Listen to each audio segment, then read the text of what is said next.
Shalom, I want to give our praises to Yahweh, Ba'ashem Yehoshai, Ba'ashem Harakakwadash, giving double honors to all the elders and the apostles of Great Millstone, and salutes to all the 144,000 elect out there. All right, coming back at you with the next one. Deliverance from bondage. This is from Romans chapters 8. Might be one of my favorite chapters, but it's hard to say, but it's up there. Deliverance from bondage. So we're gonna get straight into some of this meat here, Abarazar, to edify the church. Jumping down to starting from 19 of Romans 8 says, for the earnest expectation of the creature waiteth for the manifestation of the sons of God. Right, man, because I made a comment that just jumped on me. The Spirit jumped on me, and I made this comment at camp. Now I wanted to see if it still stands. Do humans use only 10% of the brain? Because that was in the 80s. I heard that in the 80s. We only use 10% of our brain. As a matter of fact, I even heard we only use 1/10 of a tenth of the brain. But now we got this. Now we're up to date. We've got the Urim and the Forum, the internet. We got Google, and we're gonna cipher. And on top of all of that, we got the scriptures. We got the scriptures to get into some of this. We don't have to get all up into it, but this is interesting. When you just tap this in. Do humans use only 10% of the brain? Even your teachers might have, in the 80s, even your teachers might have drummed that into your head. And it's all over. It's all in movies. A lot of movies. It's all in some adverts, books. So it's but you know, when you look at it now, you just tap that in now. 10% of the brain myth. Do people only use 10% of the brain? And it's all coming up as it's not true. Now, with the information that we have now, like I say, we're going to get into the scriptures, but the information we have now, Romans 12 and 4, the truth is going to and fro.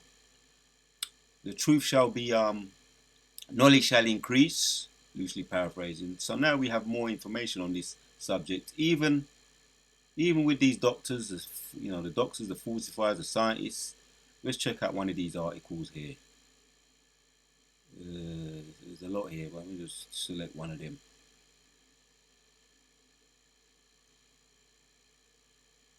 You've got Scientific American, Britannica, University of Washington. They're all saying how much of our brain do we use? And why the myth that we only use 10% of the brain? And I've done a video on the brain, how it's so fascinating. Scientists, doctors, or even just people like me find the brain it's a fascinating thing because it's hard to pinpoint. They don't understand death. There's a lot. They don't understand dreams. They don't understand people that can astral project. Because we know when you cross over, you're going into the spiritual. And he understands certain, the witches and the warlocks. I understand a little bit, which the Most High did give them a little bit on the left hand side, but to really understand it, get to the bottom of it all, you really got to understand the scriptures. Now, what's Harvard Health? Let's go into this. You don't say brain space. Mind and Mood. This is Harvard Health Publishing. Mind and Mood. Being that I've studied a little bit of the brain because of my condition. No physician can help a man who is all about the Spirit of the Lord. Can heal us from whatever the case may be, which I always talk about, that trauma. And all of us, I don't care who it is, you're in this truth, or you're in this, you're an Israelite, You have suffered from trauma. The Deuteronomy 28, the curses. So you're now in this truth. Now you're on your way up now, being healed from the curses, as we know, which a lot of that it does result from the trauma we experienced, the ships, the alligator bait, being on the transatlantic slave trade, being going through all of that, the Jim Crow, the alligator bait, seeing what happened to our parents, being separated from our parents, results in trauma, which can cause damage. I'm not going to say eternal damage or everlasting damage, because now if you're in this truth now, you're on your way to being healed, which I done the video on. We are being renewed in the spirit. I think it's Second Corinthians 4:16. We are now being renewed in the spirit, or it might be either First or Second Corinthians 4:16. Though the outward man perish, the inward man is being renewed from day to day. So it's the truth that heals us. Now, what they're saying on this one here, Harvard Men's Health Watch says it's thought that most of us, let me take my time, use just 10% of our brain. Is there any truth to this claim, or is it just another accepted myth? Many organs indeed have more capacity than we need daily. For instance, you can get along fine without an entire lung or kidney or even your appendix. Well, that's what they're saying now. That's what they're saying now. You know, if this kingdom, which we know this kingdom ain't got long left, but they used to say the same thing about the tonsils. If you had some kind of sore throat, I remember visiting a doctor with sore throats, and they're saying we could take your tonsils out, and I'm glad my my assistant my assistant said no, we don't need to take his tonsils out. My key worker them days said we don't need to take his tonsils out, but then it was said if you have, you can just take it out and no problem. But years down the line, they find out your tonsils protect you. Your tonsils protect you from germs, your immune system from germs getting into the, down into the system. They have a lot of benefits which they didn't know then. That's like 30 years ago. 30 years, 25 years ago, 30, 40 years ago, they used to say and people who's had their tonsils out are suffering from all kinds of problems that they pick up all heap of germs and all these viruses out now, boy. So this is what they're saying now. Um, for instance, you can get along fine without your entire lung or kidney or even your appendix. I don't believe all that. I don't believe a lot of these falsifiers, what they say, because it's all about trial and error and using people as guinea pigs. We know that. What's this? Thymus and spleen. I don't believe none of this. These are other organs in the body. Thymus and spleen, but that's not true of the brain. I won't really. I'm just picking the pick out the bones here. Pick out the brain, the bones. Use our brains to pick out the bones here, right? Because they're still done. There's a lot they don't understand about the brain, right? And let's read on. Not true of the brain, but brain scans. Brain scans like magnetic resonance imaging, MRI, and positron emissions. These are all the technology they've got now. Since back in the 80s.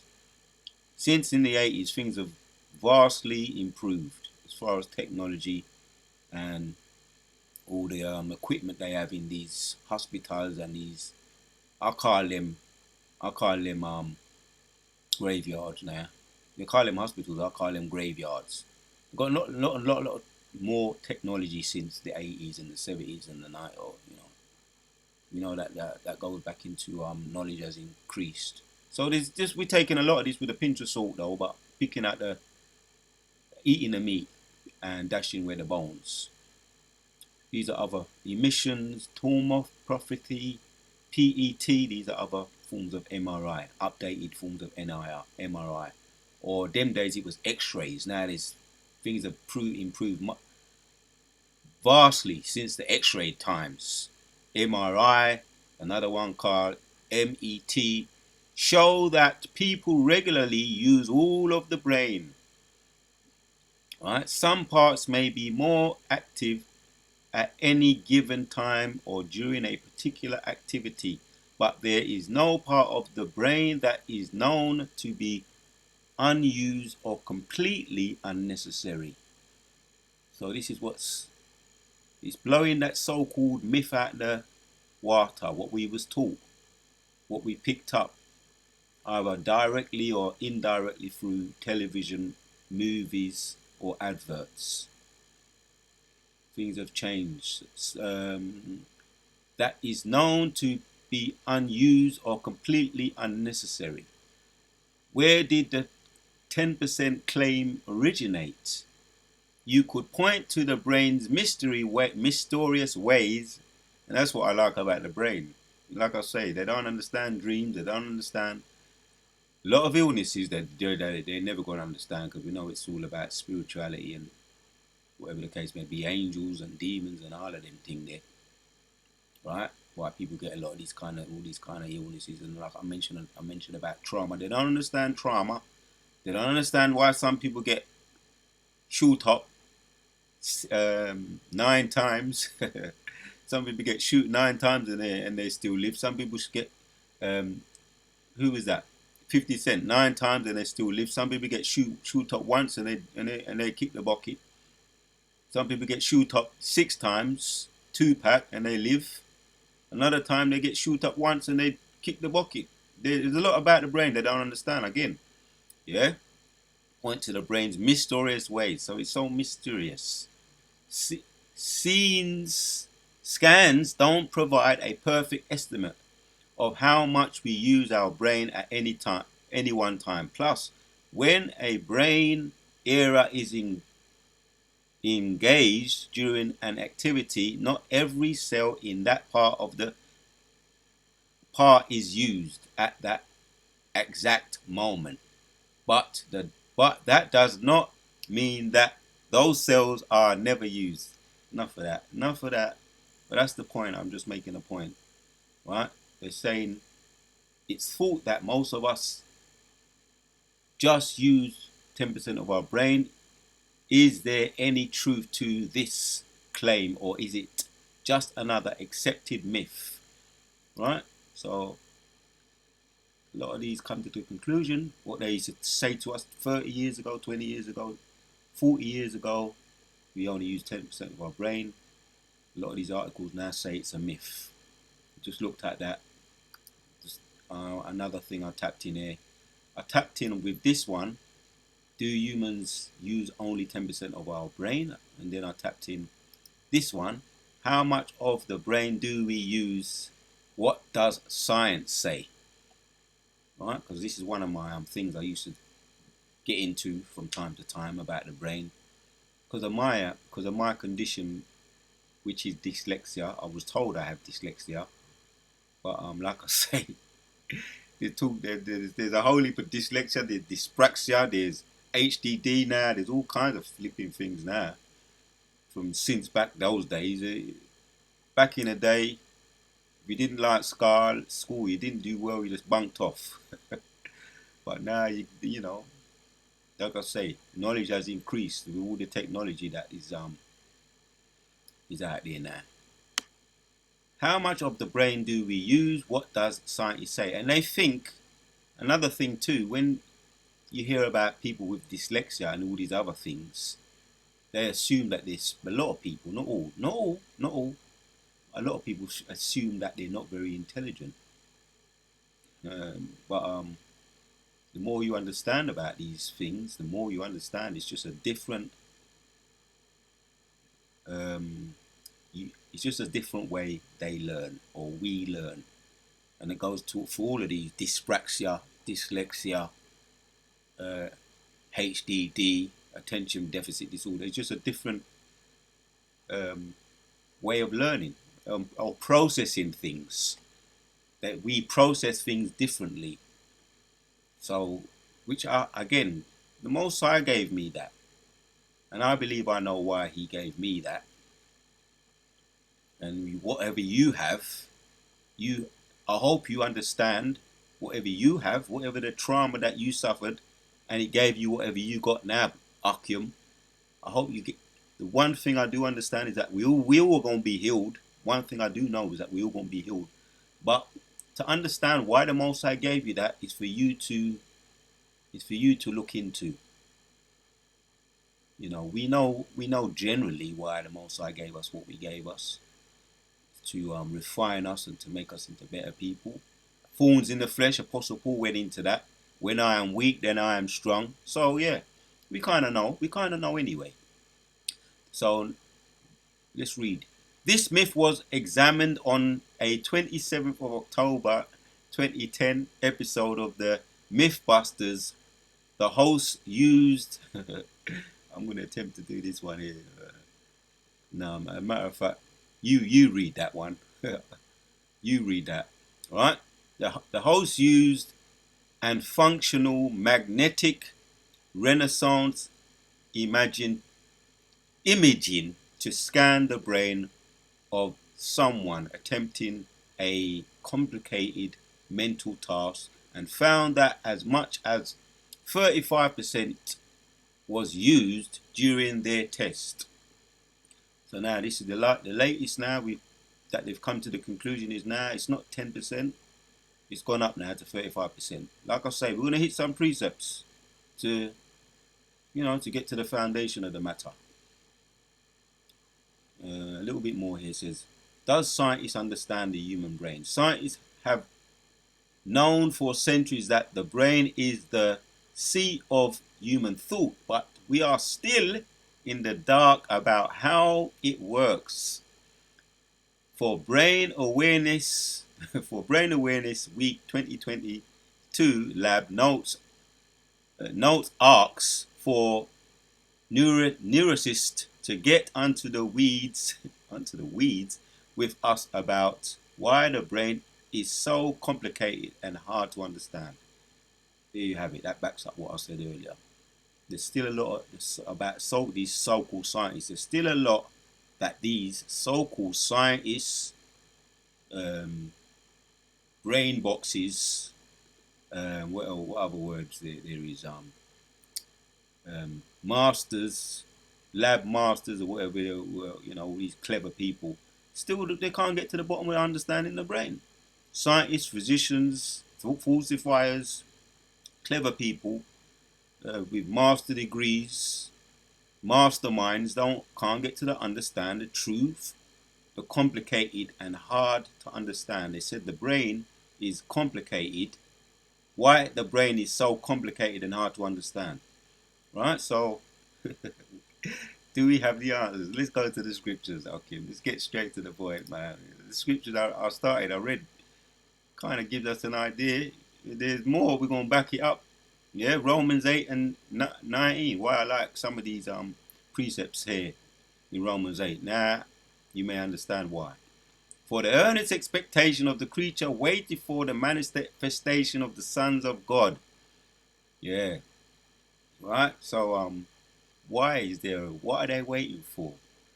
Oh, what are they waiting for? Let me read 18. For I reckon that the sufferings of this present time are not worthy to be compared with the glory which shall be revealed in us. Right? 10% of our brain, or even 36 or 35% of our brain. We're reading on. For the earnest expectation of the creature waited for the manifestation of the sons of God.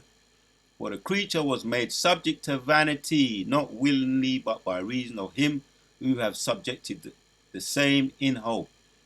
Right? We've been brought down low. Let me just say it like that. We've been brought down low. Now, I don't want to get too heavy into this, but in Genesis, it goes into why. The whole of the chapter is good. The whole of the chapter is good. When you read up, just read up a little bit here. As a matter of fact, let's start here. Let's get a bit here. Genesis, we're starting 1. It says, now the serpent, who was more subtle than any beast of the field which the Lord God had made, and he said unto the woman, ye have God said, ye shall not eat of every tree of the garden. Now you may see where I'm going now with this. And the woman said unto the serpent, you may eat of the fruit of the tree of the garden, but of the fruit of the tree which is in the midst of the garden, God hath said, ye shall not eat of it, neither shall you touch it, at least ye die. And we know through research and precept upon precept, this is not a literal tree. This is not a literal tree, it's a symbolic tree. Right? And even in this chapter, you can get an idea a little bit more. I'm just making a quick point here. Right? So, but of the fruit of the tree which is in the midst of the garden, God had said, ye shall not eat of it, neither shall you touch it, lest ye die. And the serpent said unto the woman, ye shall not surely die. For God doth know that in that day ye eat thereof, then your eyes shall be opened, and ye shall be as gods, knowing good and evil. And that was true. They did come to understand. After they ate of it, and it goes on, he mentioned that she ate of it and did give some to her husband, and they became as gods, knowing good and evil. Right? And we can get into all up into that, making certain points out of that. But I just wanted to make a point about why we're in this predicament we're in. They say 10% of the brain, some say 35% of the brain, but we know we're not in our glory. And we looked at in Romans, we're in a low state, right? And it says here, and the eyes of them both were opened, and they knew. As a matter of fact, let me not skip this. And when the woman saw that the tree was good for food, and that it was pleasant to the eyes, and a tree to be desired to make one wise, she took of the fruit thereof and did eat, and gave also unto her husband with her, and he did eat. And their eyes and the eyes of them both were opened, and they knew that they were naked, and they sewed sold fig leaves together, and made themselves aprons. Right, man. So let me jump down now. That was, we read up to 7. Let me jump down to the point now. Right. So it was actually true. They did become like gods, and their eyes were open, and that's why they were embarrassed, and they covered themselves in fig leaves. They were embarrassed. They were no longer in a naive state. They were now opened to knowledge. They were no longer naive or ignorant of knowing good and evil. So now when we jump down to 18, this is the punishment. 17. And Adam, he said, because thou hast hearkened unto the voice of thy wife, and hast eaten of the tree of which I commanded thee, saying, thou shalt not eat of it, cursed is the ground. Right, and we know that is what that means. Right? The generational curses. Deuteronomy 28 goes into them section by section, all the different curses that we're suffering up to this day. Now, but this was the curse that we go on to read. Thou shalt not eat of it. Cursed is the ground for thy sake. In sorrow shalt thou eat of it all the days of thy life. This is the punishment of eating of that fruit. Thorns also and thistles shall it bring forth to thee, and thou shalt eat the herb of the field. In the sweat of thy faces shalt thou eat bread, till thou return unto the ground. For out of it wast thou taken, for dust thou art, and unto dust shalt thou return. And when you get into Genesis, a little bit more in Genesis 5, it shows that Adam, how he used to live around 900 years, and he goes into all the lifespans, getting from 900 years, I think it was 935 years Adam lived. And I can get into that, other others are. Around about 935 years he lived. As a matter of fact, let me just check this on my laptop since I'm here.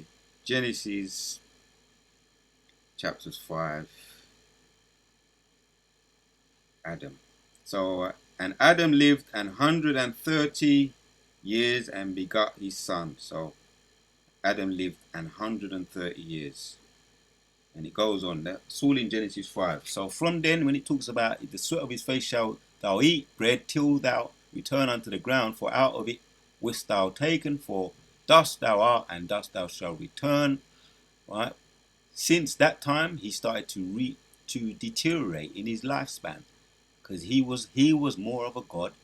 He had immortality, and in him and his family, the generations started to deteriorate from 1,000 down to goes on and on and on, deteriorating lifespan.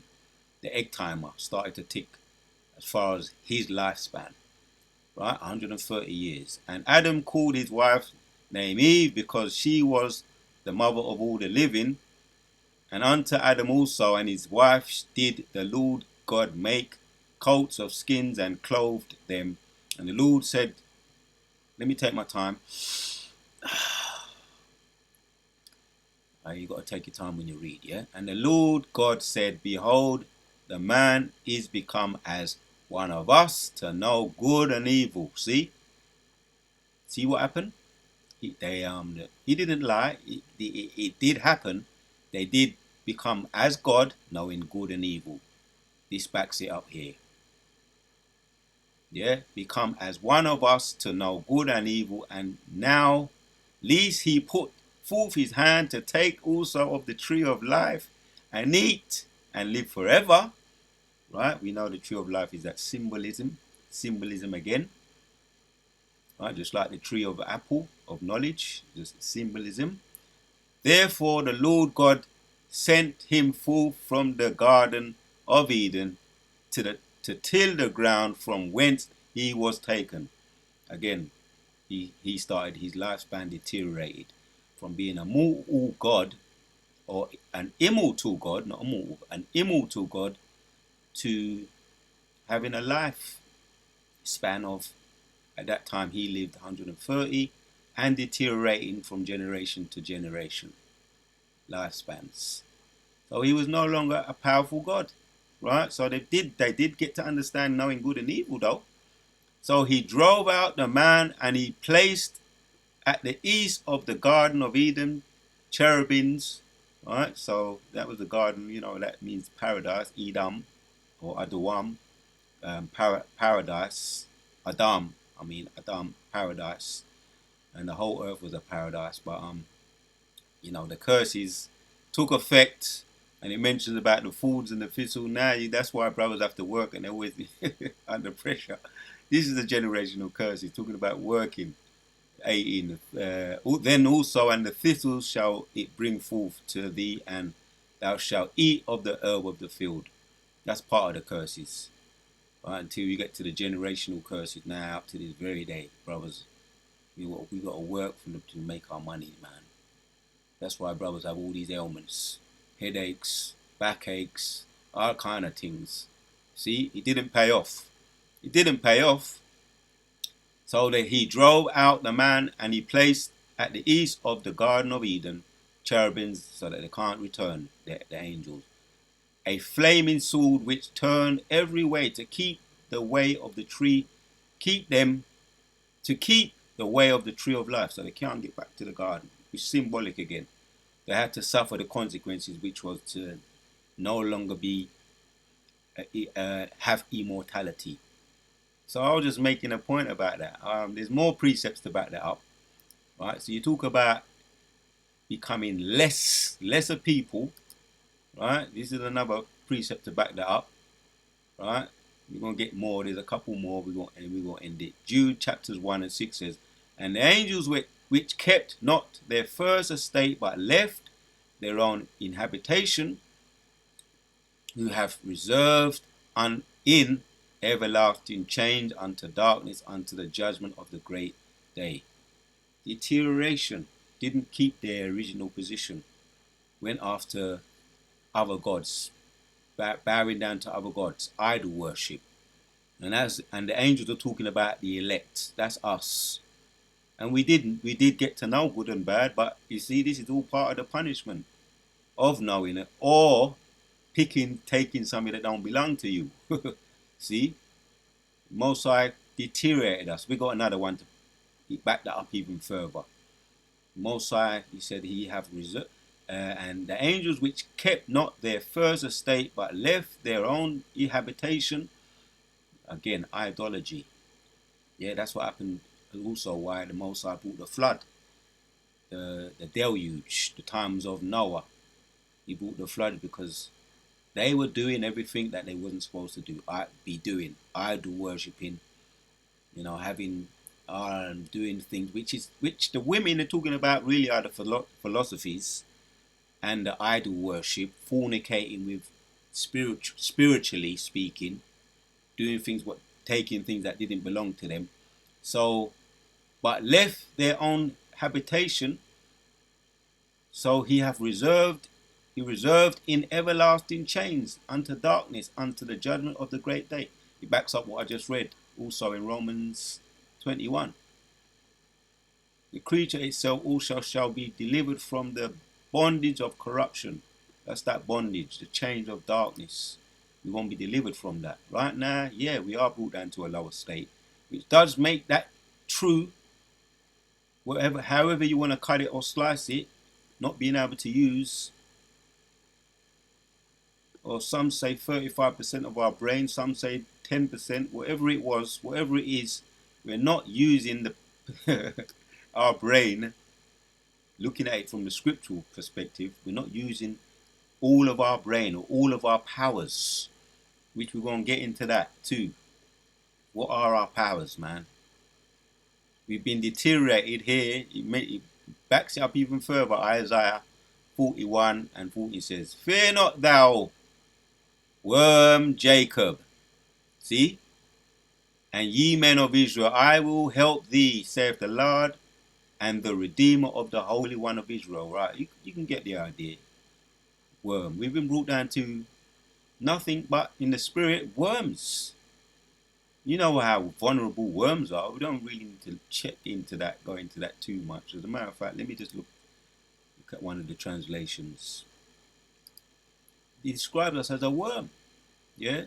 NKJV. "Fear not, you worm Jacob, you men of Israel. I will help you, saith the Lord, your Redeemer, the Holy One of Israel."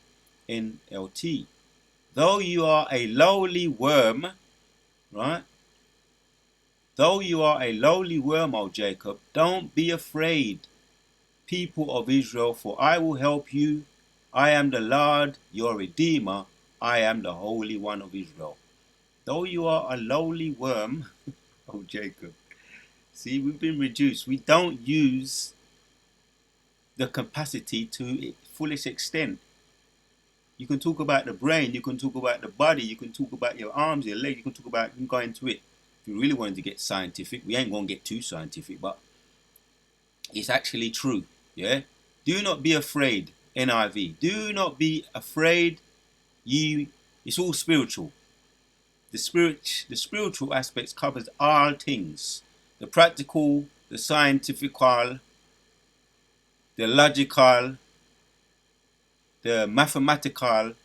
The spiritual covers all aspects of life. You want answers? If you can get to the spiritual, you got to the root of the problem. Right? Need I say more on that? If you need answers to your problems, if you get to the spiritual side of it, you've gone to the root of it. Right? And the answers that you need all come from Yahweh by Hashem Yahushai, the scriptures. Right? I come in the volume of the book. "Do not be afraid, you worm Jacob, little Israel. Do not fear, for I myself will help you, declares the Lord, your Redeemer, the Holy One of Israel." I'm just going to look at one word here. One word. H-438. Worm. Of course we don't use that. We don't understand all about the elements. And again, we don't understand everything. We ain't until the Most High open. Anyway, we won't get to some precepts. Worm. Scarlet stuff, crimson. Worm. The female. Okay. Worm, worm, worm. Right. Worm. This is the one. Worm, maggot, worm, grub, worm. There you go. When you see people they go fishing, what do they use? Them little maggots, man. Pick them up, dash them away. They're all screaming around, scribbling around, swarming around in the little container. If you whatever you want to do to a worm, you can do to it. Pick it up, dash it in the water, put it on the end of a fish hook, use it for bait. You can do anything with what you want to do with a worm. A worm is just vulnerable and harmless. Harmless, can't do nothing to defend itself. So that's why the Most High, we have been brought down to nothing but defenseless worms in the spirit. I'm talking about defenseless worms in the spirit. But let me read on. Let me read on. Behold, I will make thee in 15 now. Let me read on. Let me go back to 14. Fear not, thou worm Jacob, and ye men of Israel, I will help thee, saith the Lord, and the Redeemer of the Holy One of Israel. Behold, I will make thee a new sharp threshing instrument, having teeth. Thou thrash the mountains. Thou shalt thrash the mountains. Let me take my time. Thou shalt thrash the mountains and beat them small, and shall make the hills as chaff. All right, man. Thou shalt fan them, and the wind shall carry them away, and the whirlwind shall scatter them, and thou shalt rejoice in the Lord, and thou shalt glory in the Holy One of Israel. Right, man. Where's the point I wanted? Is the point. I will make thee a new sharp threshing instrument having teeth. One more word there. One more word. The one that stands out to me there is teeth. Teeth.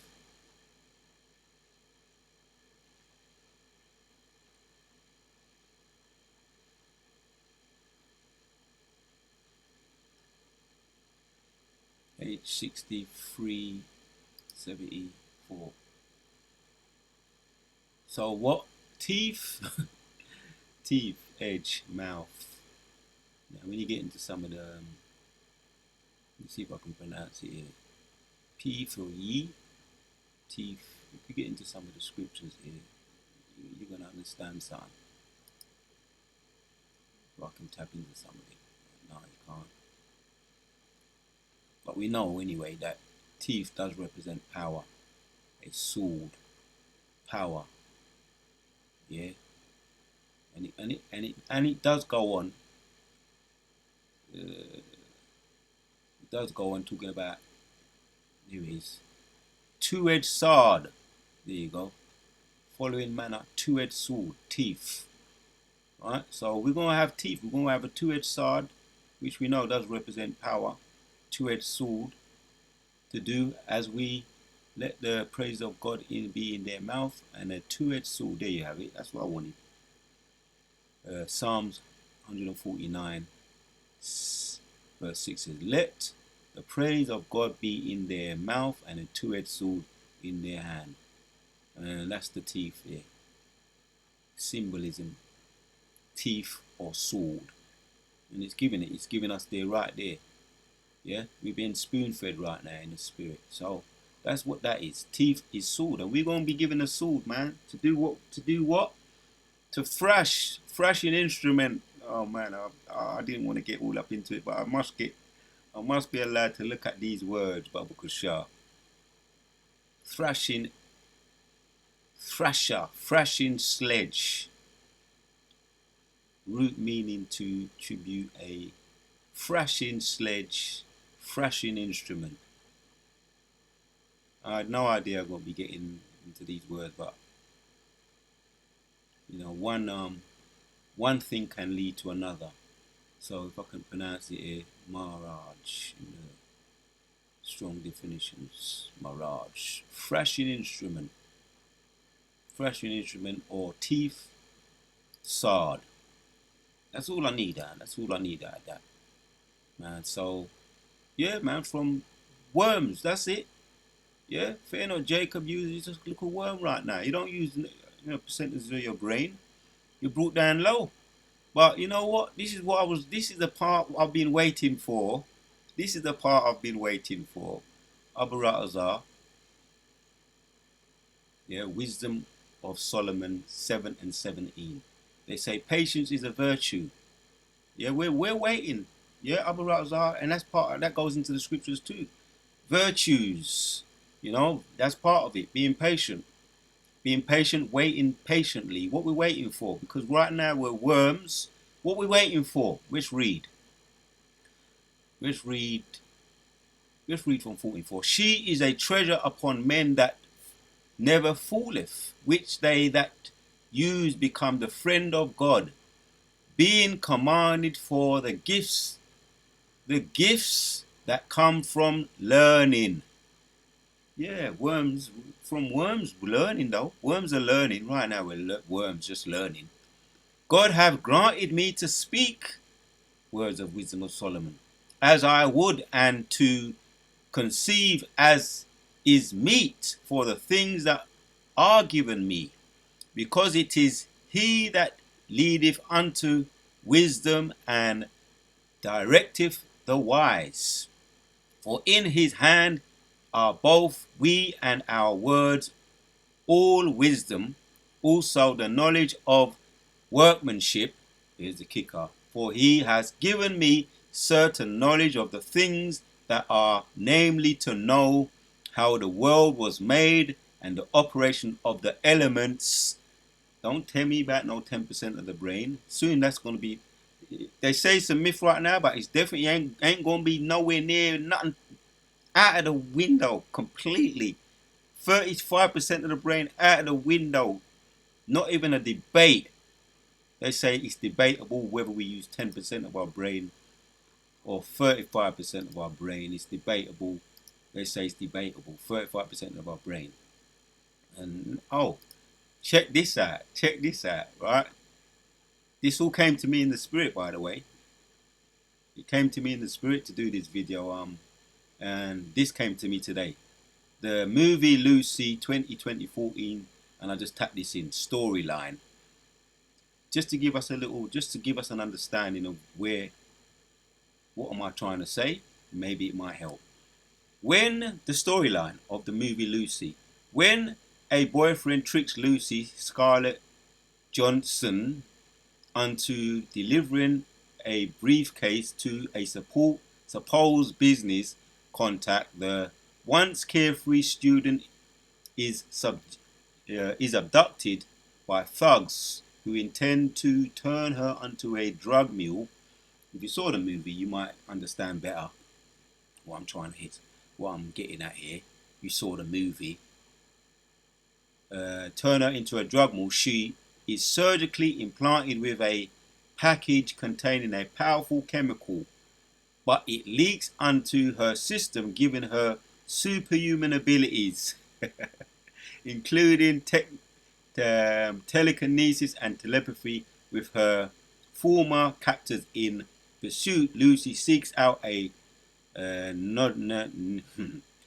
neologist, right? If you saw the movie again, you know what I'm reading. Morgan Freeman, who she hopes will be able to help her.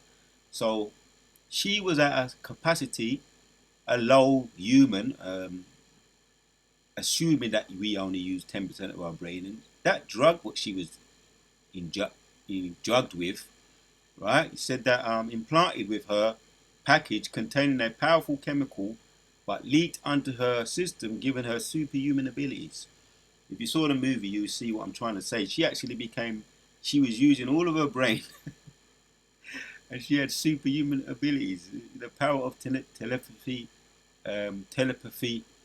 and it kind of backs up what I'm saying here. When the Most High intervenes for Jake, for us, yeah, minimal. Yeah, here it is. He's going to give us what? For he has given me certain knowledge of the things that are, namely to know how the world was made and the operation of the elements. The movie Lucy, she was given the ability to operate and manipulate the elements. It says telekinesis and telepathy. Those things are what you do. You manipulate the elements.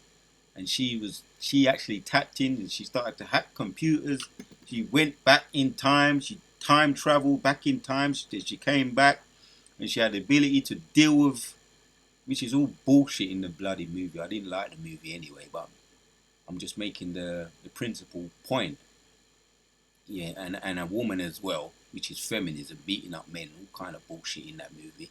But the point is that she was given the ability to use all of her brain, and she tapped into that side of it, which he has been trying to unlock the key.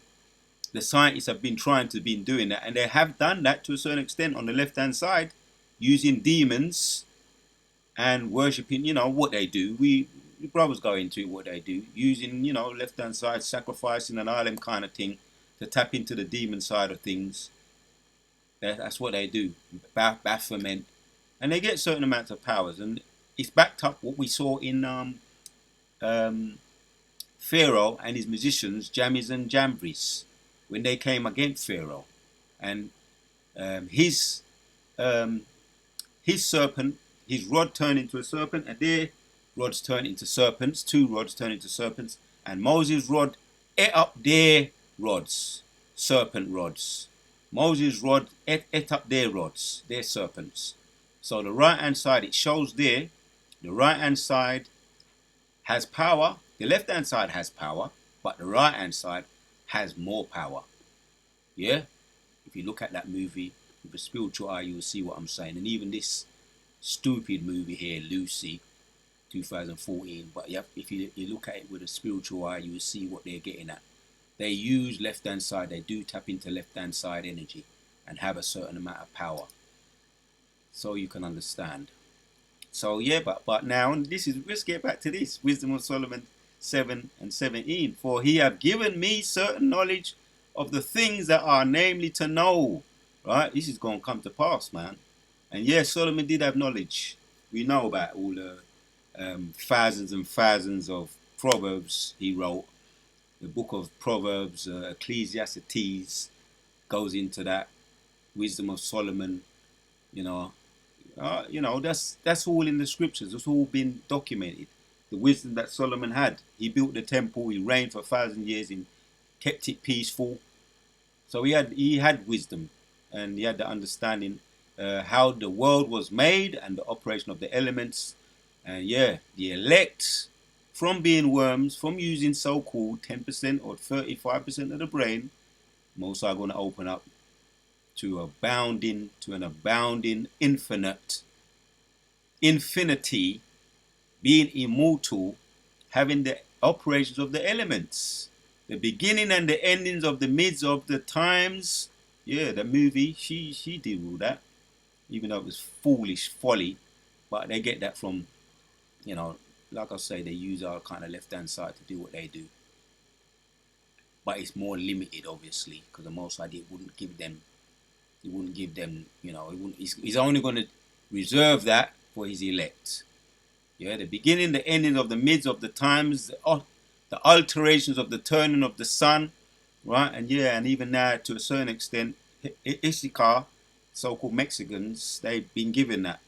And you can read about Issachar in Genesis 49, the northern tribe, Issachar, and all the different abilities and qualities that the 12 tribes, our forefathers, were given. We have certain abilities even now, and that's going to go into the next level. It's going to go into the next level in the kingdom, all the abilities that we have now. The beginning and the ends of the midst of the times, the alteration of the turning of the sun, the changing of the seasons, the circuit of years, and the positions of the stars, the nature of the living creatures, and the furies of the wild beasts. Watch the beasts, and they shall teach thee. All right, that's in I think that's Job 7 and 12. Is it Job 7 and 12? Yeah, Job 7 and 12. Watch the beasts, and they shall teach thee. Or 12 and 7. But we're going to have understanding the philosophies or the psychology, the nature of the living creature, to understand the creatures. The furies of the wild beast, the violence of the winds, to understand all this, to understand the seasons. If I'm going too fast, let me slow it down a bit. The violence of the winds and the reasons of men, the psychologies of men, even now again. even now again, we have a certain amount of being able to discern, the discerning of men, the discerning of spirits. To a certain extent, we have that, but that's gonna go to a higher level. We have to read, see right through people in the kingdom to come, and even as more so for the brothers that are going to be given spiritual power, we're going to be able to do all of that on this side.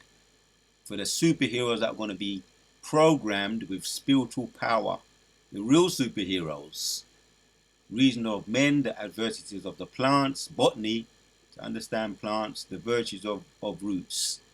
So we're going to have green fingers. The Cockney people, then we call it green fingers. You know how to understand plants, botany, they call it green fingers. Always up dealing with plants and planting and all them things there, herbs and all of them things there. So yeah, again, to an extent we have it now, but that's going to go into infinity in the kingdom, and even at the end of this kingdom, brothers are going to be endowed with spiritual power. No longer using 35% of our brain, if that's what they're saying now. But we're going to go, the Most High going to open it up. We're going to open up the elements to us, man. Here's the last one to end it off. The mystery of the resurrection. Let's go get into some of this, and we're going to end off the video. 1 Corinthians 15 and 39 says, and as we are born the image of the earthly, we shall also bear the image of the heavenly. Right? Because right now we're just mortal. We looked at it, Isaiah 41, worms or mortals, right? Cast down, cast out of the garden, being banished from the garden, can't pick up the tree, symbolic tree of knowledge, knowing, well, we do know good and evil now, but we can't go back to pick up the fruit of getting eternal, getting immortality again. We've been banished and banned out of, barred. You're barred. Not tonight, you're not coming in. You're barred from out of the garden. You can't pick up the fruit of immortality right now. But it's okay, because we did learn a good lesson. We did learn, and in order for us to understand, to be good judges, who mentioned that? High priest Yaquab. It was Yaquab that mentioned that. High priest Yaquab mentioned that in order for us to be good judges, to know, we need to know the good, we need to know the left hand and the right hand side, in order for us to be gods once again. So that was all through the Spirit anyway. That was righteous anyway, for us to be barred out of the garden, for us to understand knowing the good and the bad, so that when we become gods again, immortals again, we won't be able to judge. We're going to know the left hand side and the right hand side. We won't be able to be perfect gods. So if everything fall into place with the Most High's movie, all's well that ends well with the Most High's movie, and it ends well with Yahushua giving his elect. He says that he's going to share with us. You suffer with me, you're going to be glorified with me. Yeah, Yahushua said that. If you suffer with me, you also will be glorified with me. So he's going to open his hand and satisfy all the elect's desires, man. Right? Which is that spiritual power. And again, let me read. And as we are born the image of the earthly, we shall also bear the image of the heavenly. Alright, now this I say, brethren, that flesh and blood cannot inherit the kingdom of God, neither doth corruption inherit incorruption. Behold, I show you a mystery. We shall not all sleep, but we shall all be changed. Right? So all that, people be mocking us, literally taking a biscuit out of us, because they know that we're harmless, as we're described here, cast down in chains of darkness, because we forsook our proper dwelling place. We have a limit, a time limit on our lifespans. We've been cast down in every way, even our stature, as well as our lifespans. Even our stature, we're smaller now, where we was once giants. Yeah, we were giants as men, but we were bigger in size. Giants don't always necessarily mean size, but we also did have stature too. We were men of fame, giants, reputation in a reputational way, but we also did have more stature, we've been decreasing stature too. So that's why they mock us, and they get, well, they don't get away with it. They don't get away with it, because Jeremiah 16:16 says we will become hunters. So all they did when they was doing what they was doing in the transatlantic slave trade and the alligator bait and the Jim Crow, the lynching and the hanging, all they was doing was marking themselves. Because for those that did that, they'll be back in the kingdom anyway, to be judged, right? To get double of what they dished out. They're gonna get double. That's in Revelation 18. They're gonna be dished out double.